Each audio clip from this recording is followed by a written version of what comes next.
할렐루야, 오전 전도사입니다. 우리의 삶은 관계 연속입니다. 원하든 원하지 않던 우리는 서로 연결되어 있으며 그 속에서 서로 상처를 주고받으며 서로 용서하지 못하며 고통 속에서 살아갑니다. 용서는 언젠가는 해결해야 하는 중요한 일이지만 사람들은 누구나 풀지 못한 용서라는 과제를 안고 있습니다.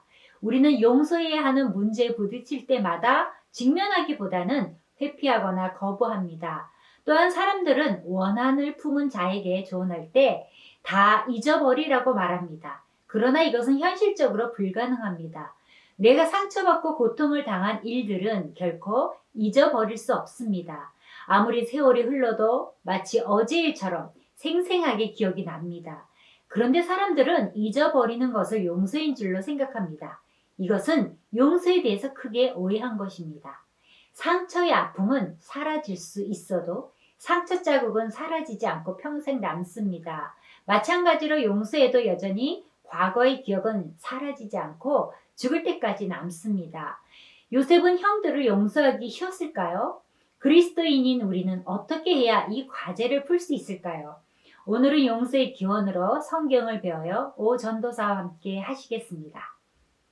요셉의 형제들이 그들의 아버지가 죽었음을 보고 말하되 요셉이 혹시 우리를 미워하여 우리가 그에게 행한 모든 악을 다 갚지는 아니할까 하고, 요셉의 형들은 아버지 야곱이 살아있을 때는 아버지 그늘의 안전을 느낄 수 있었을 것입니다.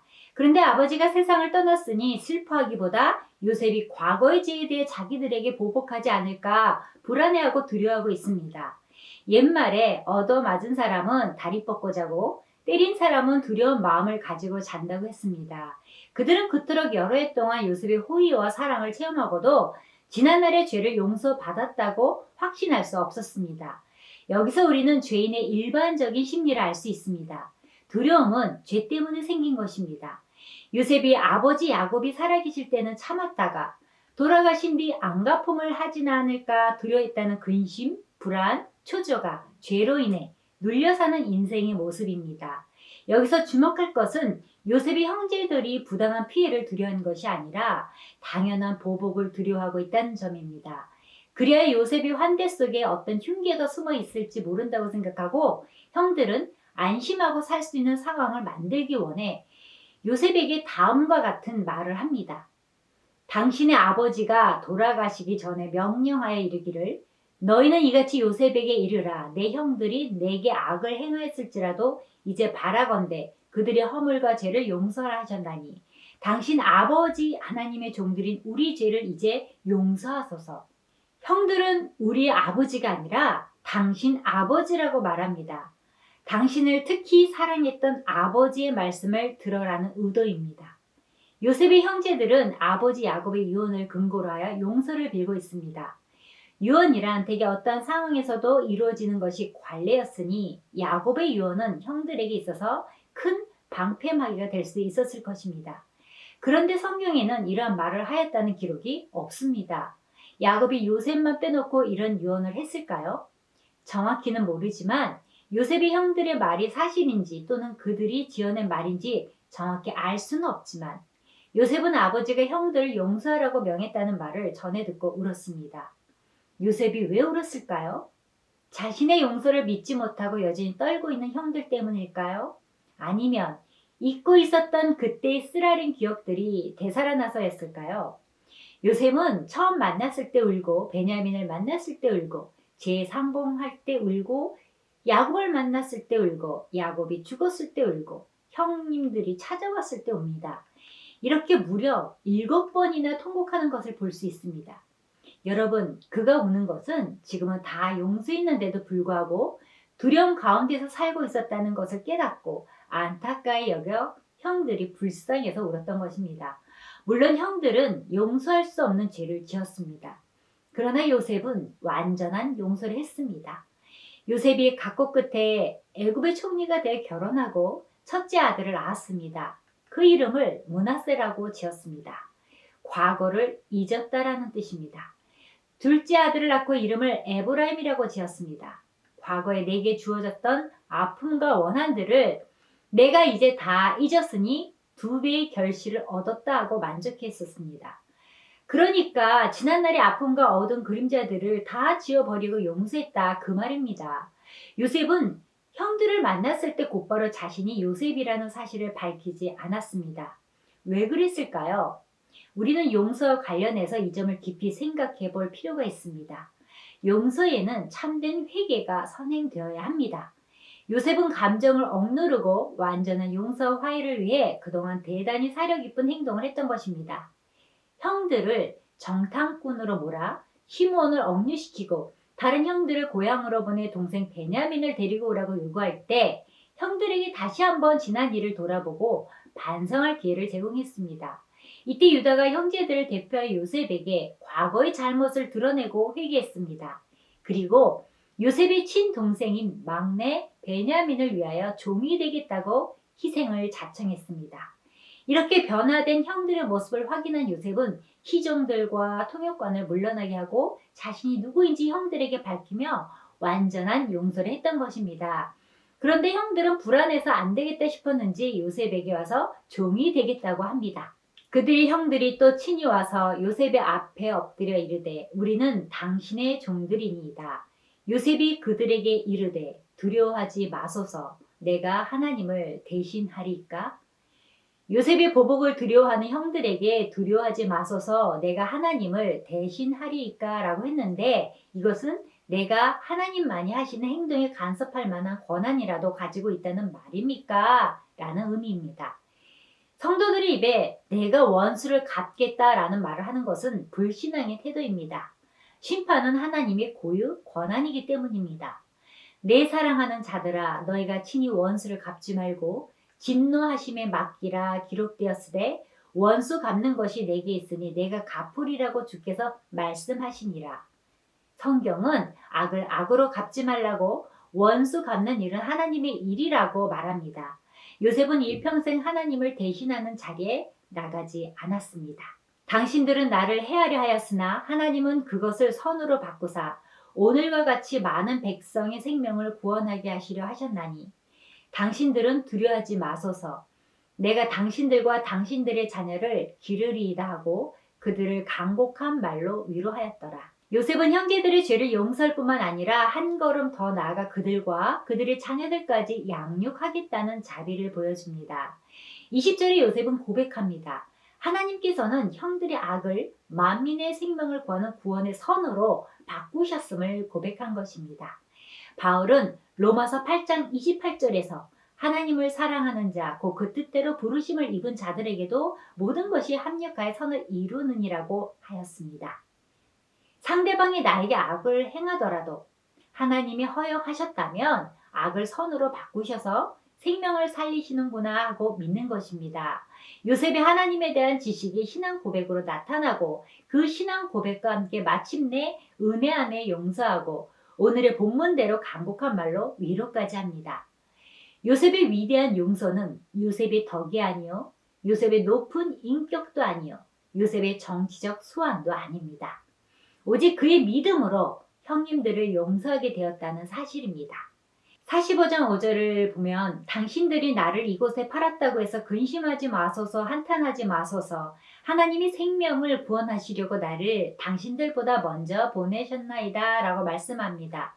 보내셨다는 말에는 깊은 의미가 있습니다.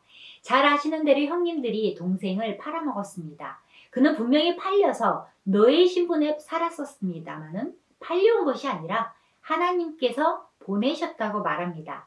요셉은 그 모든 것이 하나님의 계획에 의한 것이고 하나님께서 자신에게 원하는 소명이 있다는 것을 깨달았던 것입니다. 요셉이 이렇게 소명을 깨닫게 된 데에는 늘 함께 하시는 하나님의 은혜를 체험하며 살았기 때문입니다. 이처럼 우리들도 매사에 믿음의 눈으로 하나님이 하셨다고 믿는 신앙이 있어야 합니다. 45장과 50장에서 요셉이 형님들과 만나고 대화하는 장면을 보면 주고받는 말 속에 요셉의 믿음이 구구절절히 나타납니다. 그는 하나님 앞에서 말을 합니다. 하나님 앞에서 라틴어로 코람 데오라고 합니다. 코람은 앞에라는 뜻을 지니고 데오는 하나님을 뜻합니다. 이 두 단어가 합쳐져서 하나님 앞에서라는 뜻입니다. 요셉은 하나님께서 나에게 베푸신 은혜를 끊임없이 생각하면서 하나님이 하고 하나님을 생각하면서 형님들을 바라봅니다. 하나님 앞에서 말하고 하나님 앞에서 위로하고 행동하는 것을 볼 수 있습니다. 이것이 코람데오의 삶입니다. 코람데오의 삶은 하나님의 은혜를 생각한다면, 하나님 앞에서라면 용서하지 못할 일이 없는 것입니다. 팔린 몸으로 신분이 자유롭지 못했던 요셉은 오랜 기간 여호와께 기도했을 것입니다. 성경은 구구절절히 여호와께서 그와 함께했음을 말해주고 있습니다. 모든 것이 낯선 땅, 너무 힘들어서 기도를 멈추지 못했을 노예 생활의 피곤함 속에서도 함께하신 하나님을 만났습니다. 아무도 몰라주고 오해받는 시간인 감옥에서도 함께하셨습니다. 그렇게 하나님께 받은 사랑으로 다른 사람을 사랑할 수 있었던 것 같습니다. 하나님을 향한 신뢰가 분노를 용서로 바꾼 것입니다. 비처라고 하는 설교자는 말합니다. 용서할 수는 있으나 잊을 수는 없다고 하는 말은 용서하지 않는다고 하는 말과 같다. 용서를 못한다고 하지만 용서를 못하는 것이 아니라 용서를 아니하는 것입니다. 용서를 아니하고 있는 한 그는 하나님의 얼굴을 배울 수가 없습니다. 아무도 이것이 없이는 주님을 뵙지 못하고 아무도 이 화해가 없이는 주님의 은혜를 받을 수 없다고 하는 것을 잊지 말아야 합니다. 요셉이 그 형제들에게 이르되 나는 죽을 것이나 하나님이 당신들을 돌보시고 당신들을 이 땅에서 인도하여 내사 아브라함과 이삭과 야곱에게 맹세하신 땅에 이르게 하시리라 하고, 요셉이 또 이스라엘 자손에게 맹세시켜 이르기를 하나님이 반드시 당신들을 돌보시리니 당신들은 여기서 내 해골을 메고 올라가겠다 하라 하였더라. 요셉이 110세의 죽음에 그들이 그의 몸에 향 재료를 넣고 애굽에서 입관하였더라. 창세기는 이렇게 요셉의 이야기로 막을 내립니다. 구약의 인물 가운데 예수 그리스도를 가장 잘 나타내주는 모형이 요셉입니다. 야곱의 아들 요셉은 야곱의 사랑받는 아들이었고 예수님은 하나님의 사랑받는 아들이었습니다. 요셉은 형제들과 과실을 지적하다 미움받았고 예수님은 사람들의 죄를 지적하다 미움받았습니다. 요셉은 형 유다에 의해 은 20냥에 팔렸고 예수님은 제자 가롯 유다에 의해 은 30냥에 팔렸습니다. 요셉은 부당한 고소로 죽음의 감옥에 갇혔고 예수님은 부당한 고소로 십자가에 못 박히셨습니다. 요셉은 애굽 왕에 의해 살아났으며 예수님은 하나님에 의해 부활하셨습니다. 요셉은 애굽의 모든 권세를 받았고 예수님은 하늘과 땅의 모든 권세를 받았습니다. 요셉은 그 형제들이 무릎을 꿇을 때 용서해 주었고 예수님은 죄를 고백하는 모든 사람을 용서해 주십니다. 요셉은 형들에 의해 애굽에서 13년 동안 종살이를 하다가 애굽의 총리가 되었습니다. 그러나 성경의 관심은 그가 총리가 되었다는 것이 아닌 요셉의 삶을 관통하는 키워드는 용서였습니다. 요셉이 행한 가장 위대한 일은 형들을 용서하고 화해한 일입니다. 은혜 받은 자의 삶은 용서할 수 있습니다. 내 죄 때문에 하나님은 자기 아들을 죽이셨습니다. 예수님께서도 우리의 죄를 용서하시고 구원하고자 십자가를 지셨습니다. 요셉도 형제들을 살리기 위해 고초를 겪었고 그 모든 것이 하나님이 하셨다고 믿는 것입니다. 마무리합니다. 요셉의 형들은 용서를 이해하지 못하고 있습니다. 사죄의 확신이 없었기에 불안했습니다.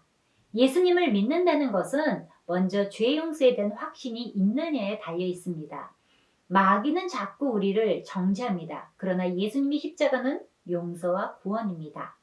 하지만 교회에 속해 있으면서도 두려움을 가지고 있는 사람들이 있습니다. 10달란트를 빚진 자가 탕감받았는데 자기에게 100데나리온을 빚진 자의 멱살을 잡고 감옥에 집어넣습니다. 그는 용서를 이해하지 못한 자입니다. 예수 그리스도를 믿는다는 것은 용서를 아는 것입니다. 용서는 하나님이 기뻐하시는 것입니다. 많은 경우 용서를 부담으로 여기지만 하나님은 내가 어떠한 일에도 매이지 않고 자유롭기를 원하십니다. 나에게 피해를 준 이가 나에게 찾아서 용서를 구할 때 용서를 해주는 것은 그 사람에 대한 용서가 아닌 그 행해진 일에 대한 용서입니다. 곧 그것은 나를 위한 용서로 이후에는 하나님의 인도하심을 기대하는 것입니다. 애굽 땅 고센에서 살던 야곱의 12아들들은 출애굽과 광야 생활을 거쳐 사사시대를 지나 이스라엘 왕국을 세웠고 여러 번에 걸친 강대국의 지배를 견뎌냈습니다. 요셉의 용서와 화해가 있었기에 요셉의 12형제의 가정사는 먼 훗날 이스라엘이라는 나라로 이어진 것입니다. 너희가 사람의 잘못을 용서하면 너희 하늘 아버지께서도 너희 잘못을 용서하시려니와 너희가 사람의 잘못을 용서하지 아니하면 너희 아버지께서도 너희 잘못을 용서하지 아니하시리라. 아멘.